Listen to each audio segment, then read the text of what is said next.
similarities? We just went over their differences. What about their similarities? Well, prokaryotes and eukaryotes each have a cell or plasma membrane that allows materials to come in and out.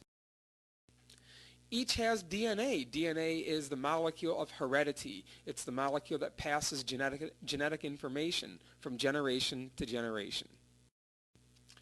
Each has ribosomes. When you look at the two diagrams, they each have ribosomes. That's because they each need proteins, and that's the job of ribosomes, is to build proteins.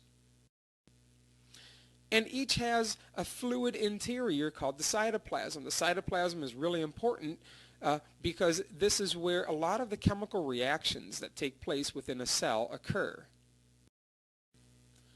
So the last thing I want to briefly mention is the endosymbiosis theory, and prokaryotes, also called bacteria, are thought to be the first inhabitants of Earth, and we think that because we've analyzed their DNA, we found fossils, and they appear to be the oldest fossils.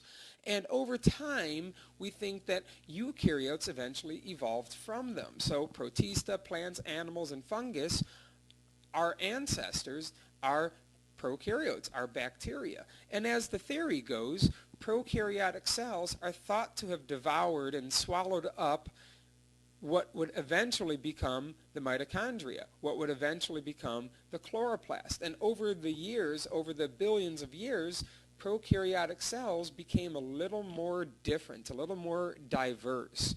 And that's really a summary of what the endosymbiosis theory says.